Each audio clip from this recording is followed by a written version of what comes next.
മോളുടെ പേര് പറയാം. ഫാത്തിമ നർഗിസ് ഷിഹാബ്. ഓക്കെ, ഇപ്പൊ പ്ലസ് ടു ചെയ്തോണ്ടിരിക്കുന്നു. ഒരു പ്രാസംഗികമായിട്ടൊക്കെ നമ്മൾ വേദികളിലൊക്കെ കണ്ടിട്ടുണ്ട്. എങ്ങനെയുണ്ട് ഒരു പാണക്കാട് കുടുംബത്തിൽ നിന്ന് ഒരു ഫീമെയിൽ എൻട്രന്റ് ആണ് ശരിക്കും പറഞ്ഞിട്ടുണ്ടെങ്കിൽ ഏറ്റവും ചർച്ചയായ ഒരാളുകൂടിയാണ്. അതെ, അത് വേറൊരു എക്സ്പീരിയൻസ് തന്നെയാണ്. അത് എനിക്ക് എക്സ്പീരിയൻസ് ചെയ്യാൻ പറ്റിയതിൽ ഈ പ്രസംഗമൊക്കെ പറയാനൊക്കെ എത്രത്തോളം പിന്തുണ തരുന്നുണ്ട് നമ്മുടെ കോയാക്ക? നല്ല സപ്പോർട്ട് തന്നെയാണ് എല്ലാവരും. അവരാണ് എന്നെ ഇങ്ങനത്തെ ഏരിയാസിൽ ഇറങ്ങാൻ സപ്പോർട്ട് ചെയ്തു. എന്താവാൻ ആഗ്രഹം? ഒരു കരിയർ കോച്ചിങ് ഒക്കെ നോക്കാൻ, അതായത് കരിയർ എന്ത് വേണമെന്നൊക്കെ ഫിക്സ് ചെയ്യാനായിട്ടൊക്കെ പോയതൊക്കെ ഞാൻ അറിഞ്ഞായിരുന്നു. അതെ, അതിൽ കുറേ ഓപ്ഷൻസ് ഉണ്ട്. അതിൽ എന്താവണമെന്ന് ആഗ്രഹം?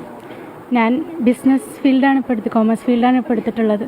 അപ്പോൾ അത് റിലേറ്റഡ് ആയിട്ടുള്ള കോഴ്സസ് തന്നെ ആയിരിക്കും ഇനി എടുക്കുക. പാണക്കാട്ടുന്നൊരു ബിസിനസ്സുകാരി, പുതിയ തലമുറ അവരുടെ ആംബിഷൻസ് അതനുസരിച്ച് അവർ പഠിക്കട്ടെ, അവർ വളരട്ടെ. അതാണ് ഇവിടെ വലിയൊരു പെർഫ്യൂമിന്റെ വലിയൊരു ബിസിനസ്സായിരുന്നു. അദ്ദേഹം തുടങ്ങിയ കമ്പനി പ്രൊഡക്ഷനും സപ്ലൈയും ഒക്കെ ഉണ്ട്. തലമുറ മാറുന്നതനുസരിച്ച് കരിയർ ചോയ്സിൽ മാറ്റം. അതെ, കലാകാരൻ രാഷ്ട്രീയം ഉണ്ടായിക്കൊള്ളണമെന്നില്ലല്ലോ, അവർക്ക് ജീവിക്കാനുള്ള. നമസ്കാരം. പുതുതായി കേരളത്തിൽ മലയാളത്തിൽ സംപ്രേക്ഷണം ആരംഭിച്ച ബിഗ് TV എന്ന ചാനലിൻ്റെ ചീഫായിട്ടുള്ള സുജയ പാർവതി എന്ന മാധ്യമപ്രവർത്തക ഇക്കഴിഞ്ഞ ചെറിയ പെരുന്നാളിന് പാണക്കാട് കൊടപ്പനക്കൽ തറവാട്ടിലെത്തുകയും കൊടപ്പനക്കൽ കുടുംബത്തിലെ അംഗങ്ങളെ മുഴുവൻ അണിനിരത്തിക്കൊണ്ട് ഒരു ഇൻ്റർവ്യൂ ചെയ്യുന്നതുമാണ് നമ്മൾ കണ്ടത്. അതിൽ പാണക്കാട് സ്വാദിഖ് അലി ശിഹാബ് തങ്ങൾ, അബ്ബാസ് അലി ശിഹാബ് തങ്ങൾ, അതുപോലെ തന്നെ മുനവർ അലി ശിഹാബ് തങ്ങൾ, അങ്ങനെ തുടങ്ങി നിരവധി തങ്ങന്മാർ ആ കൂട്ടത്തിലുണ്ട്. ആ കുടുംബത്തിലെ ഏറ്റവും ചെറിയ ഇള തലമുറക്കാരായ ആളുകളൊക്കെ അതിൽ ആ ഇൻ്റർവ്യൂവിൽ പ്രത്യക്ഷപ്പെടുന്നുണ്ട്. കുഞ്ഞാലിക്കുട്ടിയും അതോടൊപ്പം തന്നെ ഉണ്ട്. അപ്പോൾ ആ ഒരു മാധ്യമപ്രവർത്തകയുടെ ചോദ്യവുമായി ബന്ധപ്പെട്ടുകൊണ്ട് പാണക്കാട് മുഹമ്മദ് അലി ശിഹാബ് തങ്ങളുടെ മകൻ മുനവർ അലി ശിഹാബ് തങ്ങളുടെ മകൾ ഫാത്തിമ നർഗീസ് എന്ന പെൺകുട്ടി +2 പഠിച്ചുകൊണ്ടിരിക്കുകയാണ്. അപ്പോൾ ആ പെൺകുട്ടിയോട് മാധ്യമപ്രവർത്തക സ്വാഭാവികമായിട്ടും ചോദിക്കുകയാണ്, താങ്കൾക്ക് അല്ലെങ്കിൽ നിങ്ങൾക്ക് എന്താകണം എന്നാണ് ആഗ്രഹം. അപ്പോൾ ഞാൻ +2 കൊമേഴ്സ് ബാച്ചിലാണ് പഠിക്കുന്നത്, അല്ലെങ്കിൽ ആ ഒരു കോഴ്സാണ് എടുത്തിട്ടുള്ളത്. അതുകൊണ്ട് അതുമായി റിലേറ്റഡ് ആയിട്ടുള്ള എന്തെങ്കിലും ഒരു ബിസിനസ് രംഗത്തേക്ക് കടക്കണം എന്നാണ് അവരുടെ ആഗ്രഹം എന്നവർ പറയുകയാണ്. അപ്പം ഇങ്ങനെയൊക്കെ പറയുന്നതിൽ പുതുമയൊന്നുമില്ല. പക്ഷേ കഴിഞ്ഞ കാലങ്ങളിൽ പാണക്കാട് കുടുംബത്തിൽ നിന്ന് ആണുങ്ങൾ പ്രത്യക്ഷപ്പെടുന്നതിൻ്റെ അപ്പുറത്ത് പാണക്കാട് കുടുംബത്തിലെ ഒരു സ്ത്രീയെ പോലും പൊതുസമൂഹത്തിൽ ഇതുപോലെ പ്രദർശിപ്പിച്ചിട്ടില്ല, അല്ലെങ്കിൽ കണ്ടിട്ടില്ല. സ്വാഭാവികമായും പുതിയ തലമുറ കുറച്ചുകൂടെ പോസിറ്റീവായിട്ട് കാര്യങ്ങളെ നോക്കിക്കാണുന്നു, പുരോഗമനപരമായി കാര്യങ്ങളെ നോക്കിക്കാണുന്നു. അങ്ങനെ അവർ രംഗത്ത് വരുന്നു എന്ന് പറയുമ്പോൾ ഏറിയ പങ്കും ആളുകൾ അതിനെ നല്ല രീതിയിലാണ് കാണുക. മതത്തിന്റെ ചിട്ടകൾ കർശനമായി പാലിച്ചു ജീവിക്കണമെന്ന് ആഗ്രഹിക്കുന്ന ആളുകളെ സംബന്ധിച്ച് അതൊരു തെറ്റായ പ്രവണതയായിട്ടും കാണാം.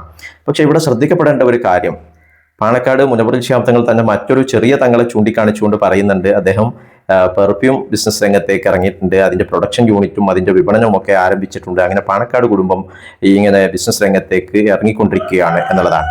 അപ്പോൾ ഇത്രയും പ്രബലമായ ജനസ്വാധീനമുള്ള, പിന്തുണയുള്ള, അത്രയും അംഗീകാരമുള്ള ഒരു തങ്ങൾ കുടുംബത്തിൽ നിന്ന് എന്തുകൊണ്ട് ബിസിനസ് രംഗത്തേക്ക് അല്ലെങ്കിൽ ജോലി സംബന്ധമായ പഠന സംബന്ധമായ കാര്യങ്ങളിലേക്ക് ഇത്രയും കോൺസെൻട്രേറ്റ് ചെയ്യുന്നു, അല്ലെങ്കിൽ അതിന് വലിയ പ്രാമുഖ്യം കൊടുക്കുന്നു എന്ന് ചോദിക്കുന്നതിൻ്റെ ഉത്തരം അവസാനം പാണക്കാട് വലിയ തങ്ങളായിട്ടുള്ള, ഇപ്പോൾ നിലവിലുള്ള തങ്ങന്മാരുടെ കൂട്ടത്തിൽ ഏറ്റവും മുതിർന്ന ആളായിട്ടുള്ള പാണക്കാട് സ്വാദിഖ് അലി ശിഹാബ് തങ്ങൾ തന്നെ പറയുന്നുണ്ട്. അദ്ദേഹം പറയുന്നത് എന്താണെന്ന് ചോദിച്ചാൽ, അദ്ദേഹം പറയുകയാണ്, ഈ രാഷ്ട്രീയം ഇതുപോലെ എല്ലാ കാലത്തും നിലനിൽക്കും എന്ന് പറയാൻ പറ്റില്ല. അതുകൊണ്ട് പുതിയ തലമുറയെ പഠനരംഗത്തേക്ക്, അല്ലെങ്കിൽ ഞങ്ങൾ ജോലി സംബന്ധമായിട്ടുള്ള മറ്റു മേഖലകളിലൊക്കെ ബിസിനസ് രംഗത്തേക്കൊക്കെ അവരെ പ്രതിഷ്ഠിക്കാൻ വേണ്ടി പോവുകയാണ്. കാരണം രാഷ്ട്രീയം ഇതുപോലെ എല്ലാ കാലവും നിലനിൽക്കില്ല എന്നുള്ളത് അദ്ദേഹത്തിന് തന്നെ ബോധ്യപ്പെട്ടിരിക്കുകയാണ്.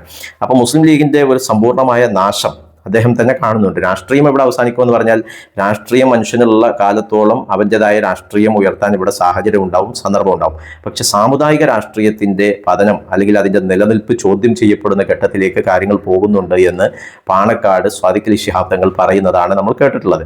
മുസ്ലിം ലീഗ് എന്ന പേര് സ്വീകരിക്കുകയും മുസ്ലിം സമുദായത്തിലെ പാവപ്പെട്ട ആളുകളെ ചൂഷണം ചെയ്യുകയും ചെയ്തുകൊണ്ടിരിക്കുകയായിരുന്നു ഇത്രയും കാലം എന്ന് അദ്ദേഹം പറയാതെ പറയുകയാണ് ഈ കാര്യത്തോടു കൂടി. അതായത് രാഷ്ട്രീയത്തെ ഉപജീവന മാർഗമായി കണ്ട് മുന്നോട്ട് പോയി ഞങ്ങളെന്ന് അദ്ദേഹത്തിൻ്റെ ആ പ്രതികരണത്തിൽ തന്നെ പ്രതിഫലിക്കുന്നുണ്ട്. അതുകൊണ്ട് ഇനി എത്ര കാലം മുന്നോട്ട് പോകാൻ കഴിയും എന്നുള്ള ചോദ്യമാണ് അദ്ദേഹത്തെയും ഭരിക്കുന്നത്. അതുകൊണ്ടാണ് അദ്ദേഹം അങ്ങനെ ഒരു പ്രതികരണം നടത്തിയിട്ടുള്ളത്. രാഷ്ട്രീയം ഇനി എത്ര കാലം മുന്നോട്ട് കൊണ്ടുപോകാൻ പറ്റും എന്ന് അദ്ദേഹത്തിന് തന്നെ സംശയമാണ്. അതുകൊണ്ടാണ് പാണക്കാട് കുടുംബത്തിലെ പുതുതലമുറയെ ഇത്തരം ബിസിനസ് രംഗത്തേക്ക്, വ്യാപാര രംഗത്തേക്ക്, അതുപോലെ തന്നെ പഠനവുമായി ബന്ധപ്പെട്ടുകൊണ്ട്, ജോലി നേടുന്നതുമായി ബന്ധപ്പെട്ടുകൊണ്ടൊക്കെയുള്ള പ്രവർത്തനങ്ങളിലേക്ക് വ്യാപൃതരാക്കാൻ വേണ്ടി അദ്ദേഹം പരിശ്രമിക്കുന്നത്. അപ്പോൾ ലീഗിന്റെ നാശം ഏതാണ്ട് അടുത്തിട്ടുണ്ട് എന്ന് പാണക്കാട് സ്വാദിഖ് അലി ശിഹാബ് തങ്ങൾ തന്നെ പറയുകയാണ്. പ്രത്യേകിച്ചും അത് സാമുദായിക പൊളിറ്റിക്സിന്റെ കാലഘട്ടം, സ്വത്തരാഷ്ട്രീയം എന്ന ഒരു വിഷയം ഉയർത്തിക്കൊണ്ട് ഇനി മുന്നോട്ട് പോകാൻ കഴിയില്ല എന്ന് പാണക്കാട് വലിയ തങ്ങൾ തന്നെ പ്രഖ്യാപിച്ചിരിക്കുകയാണ്. ഇതൊരു ശുഭസൂചനയാണ്.